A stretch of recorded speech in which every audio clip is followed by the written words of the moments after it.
দোকানটা চোখের সামনে দিয়ে ভেঙে দিয়ে চলে গেল। এক রেল লাইনে গলা দিতে হবে, না খেয়ে মরতে হবে। অন্নপূর্ণা ভান্ডার আমাদের দরকার নেই, আমাদের বসতে জায়গা দিক, আমরা এটাই চাই। শুধু ওদের প্রশাসনেরই পেট আছে, এদের কোনো পেট নেই। এতগুলো মানুষ করে খাবে, তারা তো না খেয়ে মরে যাবে। কোনো পলিটিশিয়ান, কোনো মিডিয়া কেউ আমাদের সাহায্য করছে না।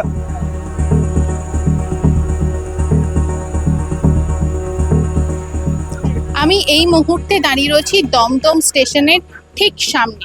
আমার পেছনেই এই যে ধ্বংসস্তূপ দেখা যাচ্ছে, এখানে চলেছিল বুলডোজার।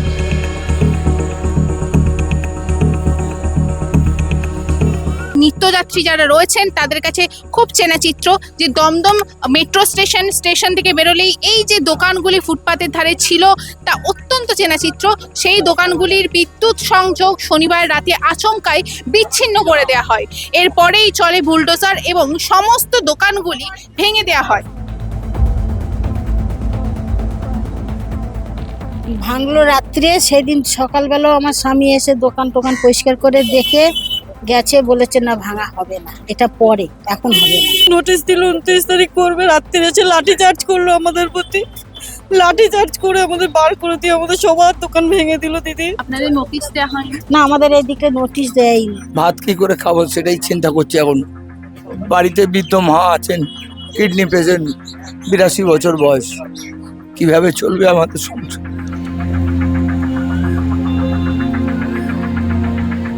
এই ফুটপাতের দোকানদারগুলি তারা বলছেন যে তাদের পরবর্তী ক্ষেত্রে কোথায় যাবেন, তারা কি খাবেন, পরিবারের মুখেই বা কিভাবে খাবার তুলে দেবেন, সেই বিষয়ে তারা কিন্তু ইতিমধ্যে দিশেহারা। আমাদের 3টে বাচ্চা আছে, আমার এক শাশুড়ি আছে, তার শ্বাসকষ্টের রোগী, আমার স্বামী আর আমি।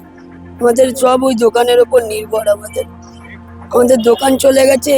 এখানে বসছি ছোট ডালা নিয়ে, তারপরেও বলছে তুলে নিয়ে গিয়ে ফাইন দেবো যদি আর একবার বসো। কোথায় যাবো আমরা? বাড়িতে একজন ক্যান্সারের রোগী রয়েছে, জানি না বাঁচাতে পারবো কিনা। এই শনিবার দিন আমার 25,500 টাকাটা মধ্যে আমি সেটা দিতে হবে। সত্যি পুরো দোকানটা চোখের সামনে দিয়ে ভেঙে দিয়ে চলে গেল। দোকান হারিয়ে দিশেহারা হকাররা, পরিবারের পেট চলবে কিভাবে তা ভেবে আতঙ্কিত তারা। আমি 48 বছর ধরে প্ল্যাটফর্মে আছি। তো দীর্ঘ এই সময় ধরে আমরা যখন যেরকম রাজনৈতিক পরিবর্তন হয়েছে, আমরা তাদের সাথে চলতে হয়েছে, পেটের দায়ে চলতে হয়েছে, আমরা সেই অবস্থায় ছিলাম। কিন্তু বর্তমান যে রাজনৈতিক পরিস্থিতি, নতুন সরকার আমাদেরকে সেই জায়গা থেকে উৎখাত করেছে, বিনা নোটিশেই ধরতে গেল। শুধু স্টেশনের বাইরের দোকান নয়, দমদম প্ল্যাটফর্মের উপরেও যাদের দোকান ছিল উচ্ছেদ করা হচ্ছে তাদেরও। এই রেল লাইনের দোকান চলে গেছে, কাল থেকে আমাদের ঘরে উনান চলছে না, খেতে পাচ্ছি না। এখন তো আমার একটাই রাস্তা দেখছি, মা বউ পাচ্ছেন রেল লাইনে সুইচ আর কোনো করার কিছু নেই। যেই মহিলাটা আমার দোকান থেকে, ও হয়তো সারাদিন 4-5টা দোকানে বাসন টাসন মেজে জল টল এনে দিয়ে মাসে দিনে 100 টাকা হাতে নিয়ে যায়। ও আমাকে ধরে হাওয়া করে কেঁদে দিল যে দিদি তোরা দে, আমরা কোথায় যাব?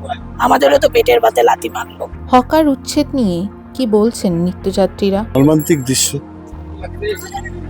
মানুষ, গরিব মানুষের অসহায় অবস্থা দেখতে পাচ্ছি। উচিত ছিল সরকারের একটা ব্যবস্থা করে এদের দেওয়া, মেনে না। জায়গাটা মানে একটু বড় হলে যাতায়াতের সুবিধা, গাড়ি আসা যাওয়া করতেও সুবিধা হয়। তো যেহেতু জায়গাটা এখন এরকম ভাবে ভাঙা হয়েছে, খারাপই লাগছে। হয়তো সরকার ভেবেচিন্তে কিছু একটা করেছে, এটাই না। হকারদের বক্তব্য, সরকার পরিবর্তনে তাদের গুরুত্বপূর্ণ ভূমিকা ছিল। শুভেন্দু অধিকারীর প্রশাসন তাদের পুনর্বাসনের বিষয়টি মানবিক দিক দিয়ে বিচার করে দেখুক, ব্যবসার জন্য তাদের দেয়া হোক বিকল্প কোনো জায়গা।